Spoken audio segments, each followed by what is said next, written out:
गांव के आखिरी छोर पर एक छोटी सी पुरानी चाय की दुकान थी, जिसे पूरे इलाके में ललन की चाय की दुकान के नाम से जाना जाता था। मिट्टी की बनी दीवारें, ऊपर टीन की छत और सामने कुछ लकड़ी की बेंचें, जहां रोजाना गांव के लोग अपने काम से थोड़ा वक्त निकालकर बैठा करते थे। ये सिर्फ चाय पीने की जगह नहीं थी, बल्कि गांव की खबरों, हंसी मजाक और किस्से कहानियों का अड्डा था, जहां हर शाम ढलते ही अलग ही रौनक लग जाती थी। और आज भी कुछ वैसा ही माहौल था। कुछ ग्रामीण वहां बैठे आपस में बातें कर रहे थे। कोई खेत की चर्चा कर रहा था, कोई घर की परेशानी बता रहा था, तो कोई बस यूं ही हंसी मजाक में लगा हुआ था। अरे भाई, आज तो दिन भर खेत में काम करके हालत खराब हो गई। ऊपर से ये गर्मी ऐसी कि पूछो मत। ऐसा लग रहा था जैसे सूरज सिर के ऊपर नहीं बल्कि बिल्कुल पास आकर जल रहा हो। और जब काम खत्म करके यहाँ बैठा हूँ तो थोड़ा सुकून मिल रहा है, वरना घर जाकर भी वही चिंता और थकान घेरे रहती है। अरे तुम अकेले नहीं हो भाई, हम सबकी हालत एक जैसी ही है। सुबह से शाम तक मेहनत करते हैं, तब जाकर 2 वक्त की रोटी नसीब होती है। लेकिन फिर भी जब यहाँ आकर बैठते हैं ना, तो लगता है कि जिंदगी में अभी भी कुछ हंसी बाकी है, नहीं तो बस काम और चिंता ही रह गई है। सही कहा तुमने। यही एक जगह है जहां आकर थोड़ा मन हल्का हो जाता है, वरना पूरे दिन की भागदौड़ में तो जैसे खुद के लिए समय ही नहीं मिलता। और ललन की चाय का स्वाद भी कुछ अलग ही है, जैसे थकान को ही दूर कर देती हो। तभी दूर से एक बूढ़ा आदमी धीरे धीरे चलता हुआ दिखाई देता है और चेहरे पर गंभीरता के साथ एक सादगी झलकती है। वो कोई और नहीं बल्कि गांव के रिटायर्ड मास्टर कुबेर बाबू होते हैं, जिन्हें गांव में हर कोई इज्जत की नजर से देखता है। अरे देखो देखो, मास्टर कुबेर बाबू आ रहे हैं। आज तो मजा आ जाएगा। काफी दिनों बाद इधर दिखे हैं, चलो इन्हें भी बुलाते हैं। हाँ बिल्कुल, मास्टर जी के आने से तो माहौल ही बदल जाता है। उनकी बातें सुनने में अलग ही मजा आता है। चलो बुलाते हैं उन्हें। अरे मास्टर जी, आइए आइए, इधर बैठिए हमारे साथ। आज कुछ गपशप हो जाए। आप भी अकेले क्या करेंगे घर पर, यहां बैठकर थोड़ा समय बिताइए। अरे भाई, तुम लोग भी ना जब देखो बुला लेते हो। लेकिन ठीक है, आज सोचा थोड़ा टहल लिया जाए तो यहां तक चला आया। वैसे भी घर में बैठे बैठे मन ऊब जाता है, यहां आकर तुम लोगों के बीच बैठने से थोड़ा अच्छा लगता है। मास्टर कुबेर बाबू धीरे से आकर बेंच पर बैठ जाते हैं। ललन तुरंत उनके लिए चाय बनाकर लाता है और सब लोग फिर से बातचीत में लग जाते हैं। और मास्टर जी, आप कैसे हैं? सेहत ठीक है ना? आजकल आपको कम ही देखा जाता है। हम लोग तो सोच रहे थे कि आप कहीं बाहर चले गए। अरे नहीं नहीं, मैं यही हूं। बस अब उम्र हो गई है तो ज्यादा बाहर निकलने का मन नहीं करता। शरीर भी पहले जैसा साथ नहीं देता। लेकिन भगवान की कृपा से सब ठीक ही चल रहा है। बस समय काट रहा हूं जैसे तैसे। ये तो अच्छी बात है मास्टर जी कि आप स्वस्थ हैं। लेकिन सच बताएं तो आपके बिना यहाँ की महफिल अधूरी लगती है। आपकी बातें और आपके अनुभव सुनने में जो मजा आता है वो किसी और में नहीं। हाँ मास्टर जी, आप तो इतने सालों तक पढ़ाते रहे हैं। आपने जिंदगी में बहुत कुछ देखा और सीखा होगा। हम लोग तो बस यही चाहते हैं कि आप हमें भी कुछ सुनाएं, जिससे हमें भी कुछ सीखने को मिले। कुछ देर तक यूं ही इधर उधर की बातें होती रहती हैं, लेकिन तभी एक ग्रामीण अचानक कुछ सोचकर मास्टर जी की तरफ देखता है। मास्टर जी, एक बात कहें, अगर आपको बुरा ना लगे तो आप अपने जीवन की कोई कहानी सुनाइए ना। ऐसी कोई बात जो आपने खुद देखी हो या महसूस की हो, जिससे हमें भी कुछ समझने को मिले और समय भी अच्छे से कट जाए। ये सुनते ही मास्टर कुबेर बाबू का चेहरा थोड़ा बदल जाता है, जैसे उन्हें कुछ पुरानी बात याद आ गई हो। उनकी आंखों में हल्की सी झिझक और घबराहट नजर आती है। अरे नहीं भाई, अब क्या कहानी सुनाऊं मैं? जिंदगी तो बस यूं ही बीत गई। इसमें ऐसा क्या खास है जो तुम लोगों को सुनाऊं? और फिर कुछ बातें ऐसी होती हैं जिन्हें याद करना भी आसान नहीं होता। अरे मास्टर जी, ऐसा मत कहिए। हर इंसान की जिंदगी में कुछ न कुछ खास जरूर होता है, और आपकी जिंदगी तो हमसे कहीं ज्यादा अनुभवों से भरी होगी। आप जरूर कुछ ऐसा जानते होंगे जो हम नहीं जानते। मास्टर कुबेर बाबू कुछ पल के लिए चुप हो जाते हैं, जैसे अंदर ही अंदर किसी पुराने यादों से लड़ रहे हों। फिर धीरे से गहरी सांस लेते हैं और आसपास बैठे लोगों की तरफ देखते हैं। ठीक है, रात का समय था। सड़कें लगभग खाली हो चुकी थीं। कहीं कहीं हल्की पीली लाइट जल रही थी और दूर दूर तक सन्नाटा फैला हुआ था। शहर की भीड़ अब धीरे धीरे खत्म हो रही थी। इसी सन्नाटे के बीच चंपक अपने हाथ में थैला लिए हुए बस गांव की तरफ बढ़ रहा था। आज वो अपने ससुराल जा रहा था क्योंकि आज उसकी शादी की पहली सालगिरह थी। आज का दिन मेरे लिए बहुत खास है। पूरे 1 साल बाद मैं फिर से उसी तरह पिंकी के सामने जाऊंगा जैसे शादी के दिन गया था। इस बार मैं उसे कुछ अच्छा सरप्राइज देना चाहता हूँ। ये साड़ी मैंने बहुत सोच समझ कर ली है। उम्मीद है उसे जरूर पसंद आएगी। बस किसी तरह समय पर पहुंच जाऊं तो अच्छा रहेगा। चंपक सड़क के किनारे किनारे चल रहा था। हल्की हवा चल रही थी, लेकिन गर्मी अब भी बनी हुई थी। दूर कहीं कुत्तों के भौंकने की आवाज आ रही थी। वो अपनी चाल तेज कर देता है, तभी अचानक उसका मोबाइल फोन बजने लगता है। रात के उस सन्नाटे में फोन की आवाज थोड़ी तेज लगती है। अभी मैं उसी के बारे में सोच रहा था और उसका फोन भी आ गया। जरूर पूछ रही होगी कि मैं कहाँ तक पहुंचा हूँ। उसे हमेशा जल्दी रहती है जानने की कि मैं कहाँ हूँ और कब पहुंचूंगा। चलो बात कर लेता हूँ। कहाँ हो आप अभी तक? आपने कहा था कि जल्दी निकल जाओगे, लेकिन अभी तक पहुँचे नहीं। यहाँ सब लोग पूछ रहे हैं कि आप कब तक आएंगे और मुझे भी चिंता हो रही है क्योंकि रात का समय है और रास्ता भी खाली रहता है। मैं रास्ते में ही हूँ, गांव की तरफ जा रहा हूँ। थोड़ा काम में फंस गया था, इसलिए निकलने में देर हो गई। लेकिन अब मैं सीधा तुम्हारे पास ही आ रहा हूँ। ज्यादा देर नहीं लगेगी, तुम चिंता मत करो। आप हमेशा यही कहते हो कि देर नहीं लगेगी, लेकिन हर बार लेट हो जाते हो। आज का दिन खास है, इसलिए मैं सुबह से ही आपका इंतजार कर रही हूँ। आप जल्दी आ जाओ तो अच्छा रहेगा। मुझे पता है आज का दिन कितना खास है और मैं इसे भूल ही नहीं सकता। रास्ता थोड़ा लंबा है, इसलिए समय लग रहा है, लेकिन मैं कोशिश कर रहा हूँ कि जल्दी से जल्दी पहुँच जाऊँ। तुम बस इंतजार करो। ठीक है, लेकिन ध्यान से आना। रात का समय है और रास्ते में ज्यादा लोग भी नहीं मिलते। फोन अपने पास ही रखना और बीच बीच में कॉल करते रहना। तुम चिंता मत करो, मैं बिल्कुल ठीक हूँ और ध्यान से ही आ रहा हूँ। रास्ता मुझे पता है और मैं संभल कर ही चल रहा हूँ। तुम बस तैयार रहना। दोनों कुछ देर तक बात करते रहते हैं। फिर अचानक पिंकी को कुछ याद आता है। अरे सुनो, एक काम करना। जब तुम यहाँ आ रहे हो तो रास्ते में कल्लू भैया की दुकान पड़ेगी। वहाँ से थोड़ी मछली लेते आना। घर में सब लोग हैं तो सोचा अच्छा खाना बनाया जाए। ठीक है, मैं कल्लू भैया की दुकान से मछली ले लूंगा। अच्छा हुआ तुमने याद दिला दिया, वरना मैं सीधे ही आ जाता। अब मैं वहाँ रुककर मछली लेकर ही आगे बढ़ूंगा। ठीक है, जल्दी आना और ज्यादा देर मत करना। मैं इंतजार कर रही हूँ। इतना कहकर फोन कट जाता है।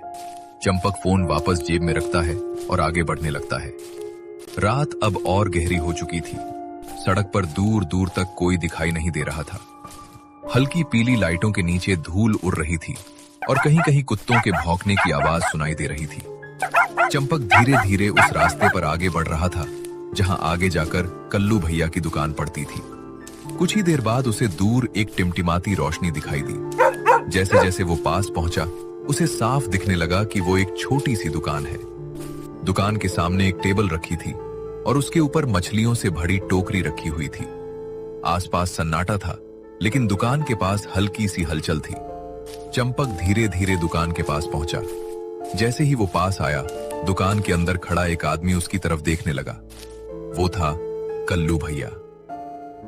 अरे चंपक भैया, आप इतने सालों बाद अचानक हमारे गांव में? मैं तो एक पल के लिए पहचान ही नहीं पाया, लेकिन जैसे ही ध्यान से देखा तो लगा कि ये तो वही चंपक भैया हैं जो पहले यहां आया करते थे। बताइए भैया, कैसे आना हुआ? अरे कल्लू भैया, कैसे हैं आप?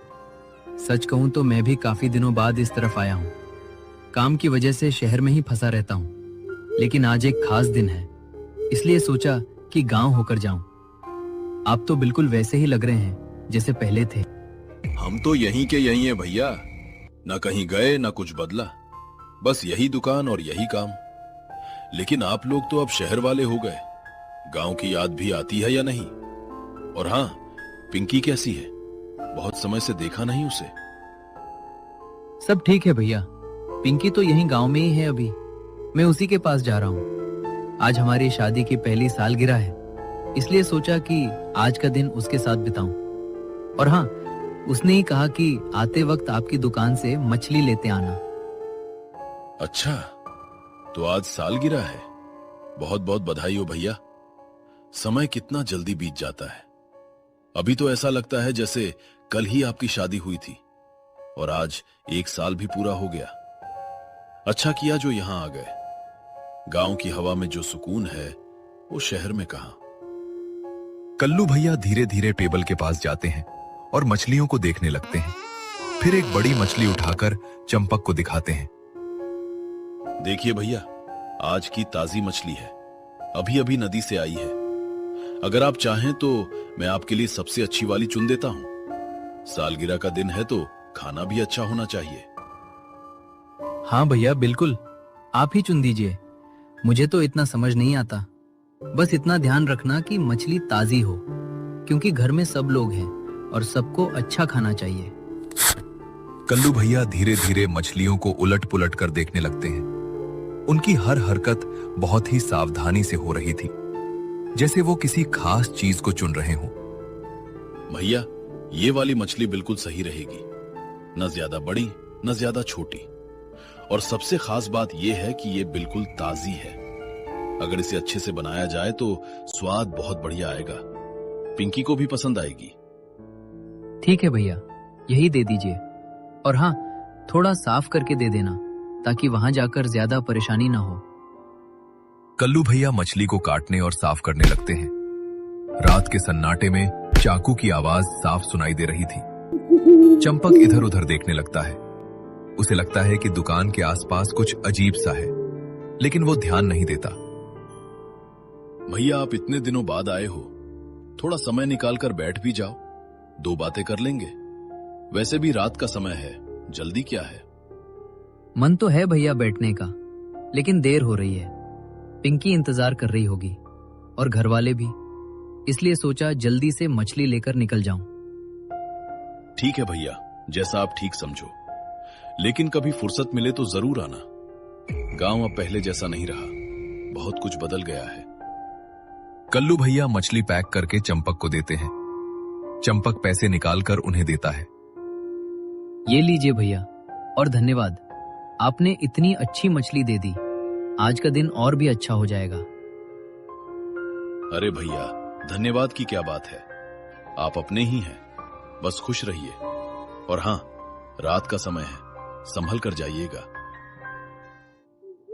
चंपक मछली लेकर वहां से निकल जाता है।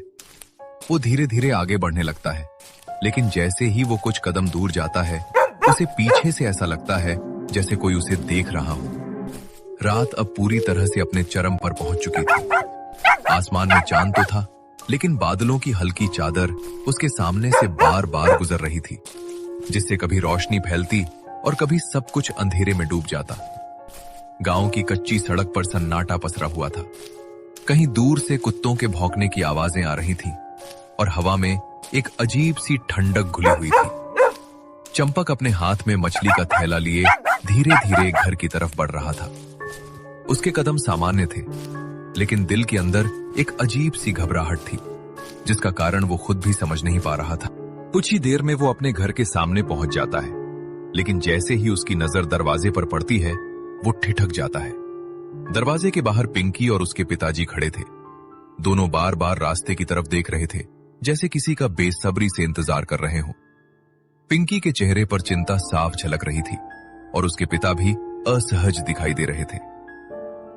ये क्या हो रहा है? पिंकी बाहर क्यों खड़ी है और पिताजी भी उसके साथ? ऐसा लग रहा है जैसे ये दोनों किसी का इंतजार कर रहे हैं, लेकिन मैं तो यहीं हूं, मैं इनके सामने खड़ा हूं। फिर ये लोग मुझे देख क्यों नहीं रहे? क्या ये मजाक कर रहे हैं या फिर? चंपक धीरे धीरे आगे बढ़ता है और बिल्कुल पिंकी के सामने जाकर खड़ा हो जाता है, लेकिन पिंकी को उसकी कोई आवाज नहीं सुनाई देती। वो अपने पिता की तरफ मुड़ती है। पापा, मुझे समझ नहीं आ रहा कि चंपक कहाँ रह गया। इतना समय हो गया है। उसने कहा था कि बस थोड़ी देर में आ जाएगा, लेकिन अब तो रात भी बहुत हो चुकी है। फोन भी नहीं लग रहा। बार बार कॉल कर रही हूँ, लेकिन हर बार स्विच ऑफ बता रहा है। मेरा दिल बहुत घबरा रहा है पापा। कहीं कुछ गलत तो नहीं हो गया? मुझे बहुत डर लग रहा है। बेटी, खुद को संभालो। घबराने से कुछ नहीं होगा। हो सकता है रास्ते में कोई काम आ गया हो या फिर कहीं रुक गया हो, लेकिन हाँ, मैं मानता हूं कि इतनी देर होना ठीक नहीं है। चलो थोड़ा और इंतजार करते हैं। अगर तब भी नहीं आया तो हम खुद जाकर उसे ढूंढेंगे। तुम हिम्मत रखो। चंपक ये सब सुनकर पूरी तरह टूटने लगता है। वो बार बार अपने हाथों को देखता है, अपने शरीर को महसूस करने की कोशिश करता है। ये सब क्या हो रहा है मेरे साथ? मैं यहां हूं, जिंदा हूं, सांस ले रहा हूं, फिर भी कोई मुझे देख नहीं पा रहा, सुन नहीं पा रहा। ये कैसे संभव है? क्या मैं सपना देख रहा हूं या फिर ये हकीकत है? अगर ये हकीकत है तो इसका मतलब अब चंपक वहां रुक नहीं पाता। वो घबराकर पीछे हटता है और सड़क की तरफ तेजी से चलने लगता है।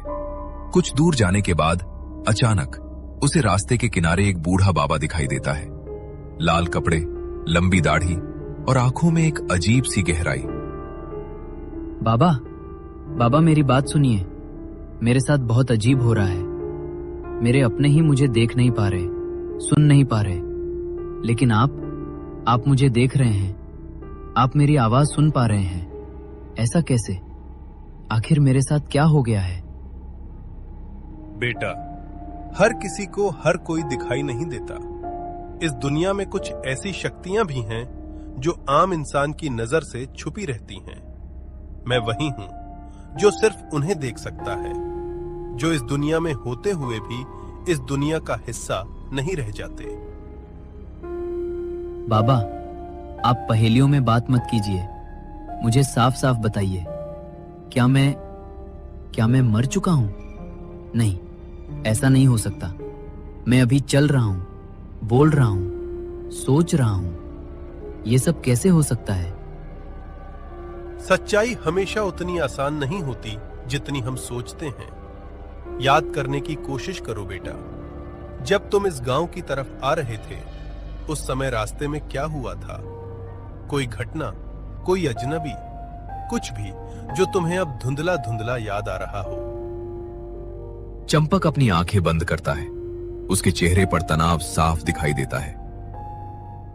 मैं रास्ते से आ रहा था, सब कुछ ठीक था। फिर हाँ, मुझे याद आ रहा है, मेरे पीछे 2 आदमी चल रहे थे। मैंने सोचा गांव के ही होंगे, इसलिए ध्यान नहीं दिया। लेकिन उसके बाद क्या हुआ? मुझे कुछ याद नहीं आ रहा। वही 2 आदमी, वही तुम्हारी जिंदगी के आखिरी पल के गवाह थे। उन्होंने तुम्हारे सिर पर पीछे से जोर से वार किया। तुम संभल भी नहीं पाए और उसी पल तुम्हारा शरीर खत्म हो गया। नहीं बाबा, ये सच नहीं हो सकता। मैं मर नहीं सकता। मेरे घर वाले, पिंकी, वो मेरा इंतजार कर रही है। आज हमारी सालगिरह है। मैं उसे ऐसे छोड़कर नहीं जा सकता। ये सब झूठ है। सच्चाई को झुठलाने से सच्चाई बदलती नहीं बेटा। तुम्हारा शरीर अब इस दुनिया में नहीं है, लेकिन तुम्हारी आत्मा अभी भी भटक रही है। बाबा चंपक को उस जगह की ओर ले जाते हैं जहां से उसकी जिंदगी खत्म हुई थी। कुछ ही देर में वे दोनों उस अंधेरी जगह पर पहुंचते हैं जहां जमीन पर कुछ पड़ा हुआ था। जैसे ही चंपक पास जाता है, उसकी सांसें थम जाती हैं, उसकी आंखें फैल जाती हैं, क्योंकि वहां उसकी खुद की लाश पड़ी थी। ये मैं हूं? ये मेरा शरीर है? ये कैसे हो सकता है? मैं तो यहां खड़ा हूं। फिर ये कौन है? नहीं, ये सच नहीं हो सकता। ये सपना है, कोई बुरा सपना। मैं अभी उठ जाऊंगा, सब ठीक हो जाएगा। पिंकी मेरे पास होगी, सब पहले जैसा हो जाएगा। सपने और हकीकत में फर्क समझना जरूरी होता है बेटा। और ये जो तुम देख रहे हो, ये सपना नहीं, यही हकीकत है। अब तुम्हें फैसला करना है कि तुम इस सच्चाई को स्वीकार करोगे या फिर हमेशा इसी भ्रम में भटकते रहोगे। रात और भी गहरी हो जाती है, हवा और ठंडी हो जाती है, और चंपक अपनी ही लाश के सामने खड़ा अपनी जिंदगी की सबसे बड़ी सच्चाई से जूझता रह जाता है। दोस्तों, आपको हमारी ये कहानी कैसी लगी? आप हमारे चैनल को सपोर्ट कर सकते हैं वीडियो को शेयर करके, चैनल को सब्सक्राइब करके और वीडियो को लाइक करके। आपका एक एक सब्सक्राइब हमारे चैनल कार्टून हिंदी के लिए बहुत कीमती है। मैं देख रहा हूं कि आप सभी के बहुत पॉजिटिव कमेंट्स आ रहे हैं, जिससे हमें और भी मोटिवेशन मिलता है। हम अपनी पूरी कोशिश करते हैं कि आपके लिए ऐसी कहानियां बनाएं जो एक अच्छी सीख दे और दिल को छू जाए। टीम कार्टून हिंदी हमेशा आपका दिल से आभारी रहेगा। मिलते हैं आपसे एक नई वीडियो में। तब तक के लिए जय हिंद, जय भारत।